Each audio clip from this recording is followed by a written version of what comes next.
क्या आपने कभी सोचा है इंसान बूढ़ा क्यों होता है? और क्या आप जानते हैं अधिकतर हवाई जहाज़ सफ़ेद रंग का ही क्यों होता है? और क्या आपने कभी जानने की कोशिश की है कि जो कांच की वस्तुएं हम लोग यूज़ करते हैं वह बनता कैसे हैं? तो दोस्तों, आज की इस वीडियो में हम लोग ऐसे ही मज़ेदार और नए चीज़ों को सीखेंगे। तो दोस्तों, स्वागत है आपका मेरे यूट्यूब चैनल जोश फॉर यू में। तो आइए शुरू करते हैं आज का ये वीडियो। फैक्ट नंबर 1, क्या आपके मन में भी यह सवाल आया है कि बाल और नाखून काटने पर हमें दर्द क्यों नहीं होता, जबकि यह भी शरीर का एक हिस्सा होता है? दरअसल शरीर विज्ञान के अनुसार ऐसा माना जाता है कि हमारे नाखून व बाल जिन कोशिकाओं से मिलकर बनी होती है वह मरी हुई होती है और इन्हें डेड सेल भी कहा जाता है। लेकिन हमारे नाखूनों का केवल वही हिस्सा डेड सेल का बना होता है जो बढ़ता है। जब इन्हें काटा जाता है तो कोशिकाओं के मरे होने के कारण हमें दर्द का एहसास नहीं होता। फैक्ट नंबर 2, गर्म हवा का गुब्बारा ऊपर क्यों उठता है? जब हवा गर्म होता है तो हवा का घनत्व कम हो जाता है और फैलने लगता है, क्योंकि गर्म या तापमान बढ़ाने पर अणुओं के बीच का आकर्षण बल टूटने लगता है और अणु ज़्यादा गतिशील हो जाते हैं। घनत्व कम होने और गति बढ़ने के कारण गुब्बारा ऊपर उठने लगता है। फैक्ट नंबर 3, गर्मी में हल्के रंग के कपड़े क्यों पहनते हैं?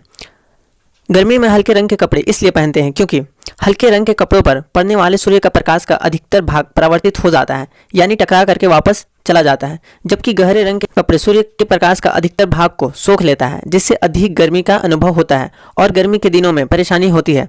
जबकि हल्के रंग के कपड़े प्रकाश का परावर्तित कर शरीर को शीतलता का अनुभव कराते हैं। फैक्ट नंबर 4, वर्षा ऋतु में कपड़े देर से क्यों सूखते हैं? कपड़े सूखने की प्रक्रिया में सूर्य के प्रकाश से गीले कपड़ों में मौजूद जल का वाष्पीकरण होता है और कपड़े सूख जाते हैं।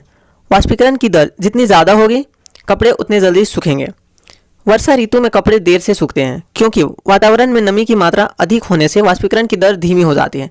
क्योंकि वाष्पीकरण की दर कम होती है, इसलिए वर्षा ऋतु में कपड़े देर से सूखते हैं। फैक्ट नंबर 5, कंबल को डंडे मारने पर धूल क्यों उड़ती है? ऐसा जड़त्व के नियम के अनुसार होता है। जड़त्व के नियम के अनुसार कोई वस्तु तब तक अपनी स्थिति नहीं बदलता जब तक उसमें कोई बाहरी बल ना लगे। जब कंबल पर डंडा मारते हैं तो कंबल आगे की ओर गति करता है। धूल के कण जड़त्व के कारण अपने स्थान पर रह जाते हैं। इस प्रकार कंबल एवं धूल के कण अलग अलग हो जाते हैं तथा धूल नीचे की ओर गिरने से उड़ती हुई दिखाई प्रतीत होती है। फैक्ट नंबर 6, अधिकतर हवाई जहाज सफ़ेद रंग के क्यों होते हैं? दरअसल हवाई जहाज को सफ़ेद रंग से पेंट करने के पीछे का कारण यह है कि सफ़ेद रंग ऊर्जा का कुचालक होता है और अपने ऊपर गिरने वाले सूर्य की अधिकतर किरणों को परावर्तित कर देता है, जिससे जहाज़ की बाहरी सतह अधिक गर्म नहीं होती।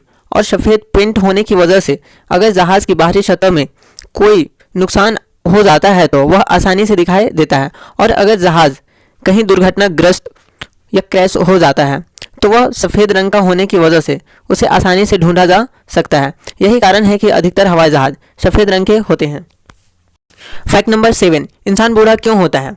दरअसल हर इंसान के शरीर में समय समय पर कुछ परिवर्तन होते रहते हैं और साथ ही अनेक जैविक क्रियाएं भी होती रहती है, जिसमें हमारे शरीर में बहुत सी कोशिकाएं जो हमें जवानी का एहसास कराती रहती है वह बनती है और नष्ट होती रहती है। लेकिन उम्र के साथ साथ इन जैविक क्रियाओं और कोशिकाओं का बनना कम हो जाता है और यही कारण है कि इंसान बूढ़ा हो जाता है। फैक्ट नंबर 8, क्या आपको पता है चांद पर हम बात नहीं कर सकते? क्यों? क्योंकि चांद में हवा नहीं है और हम लोग जानते हैं कि हमारी आवाज़ को एक जगह से दूसरी जगह तक जाने के लिए माध्यम की आवश्यकता होती है, और चूंकि वहाँ पे हवा ही नहीं है यानी माध्यम नहीं है आवाज़ को एक जगह से दूसरी जगह तक जाने के लिए, इसलिए हम लोग वहाँ पे बात नहीं कर सकते। और क्या आपको पता है चांद में वायुमंडल ना होने की वजह से वहाँ पे अंतरिक्ष यात्रियों के निशान 100 मिलियन वर्षों तक रह सकते हैं। फैक्ट नंबर 9, क्या आपको पता है आपका वजन चांद पर कितना होगा? हमारा वजन गुरुत्वाकर्षण पर निर्भर करता है। अगर आपका वजन 72 केजी है धरती पर, तो चांद पर आपका वजन सिर्फ 12 केजी होगा, और आप चांद पे धरती के मुकाबले 6 गुना ज़्यादा ऊंची छलांग लगा सकते हैं। उतनी ऊंचाई तक 6 गुना ज़्यादा ऊंचा उछल सकते हैं। ऐसा इसलिए होता है क्योंकि चांद का गुरुत्वाकर्षण बल धरती का 1/6 होता है।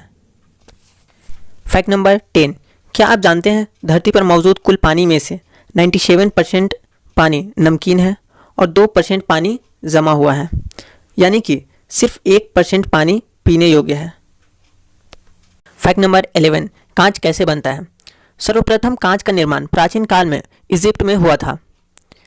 साधारण कांच बनाने के लिए सिलिका, विरंजक पदार्थों, क्षारीय धातु ऑक्साइड, कैल्शियम ऑक्साइड आदि पदार्थों की आवश्यकता पड़ती है। इन सभी पदार्थों को आपस में पीसकर चूर्ण में परिवर्तित करके भट्टियों में पिघलाया जाता है।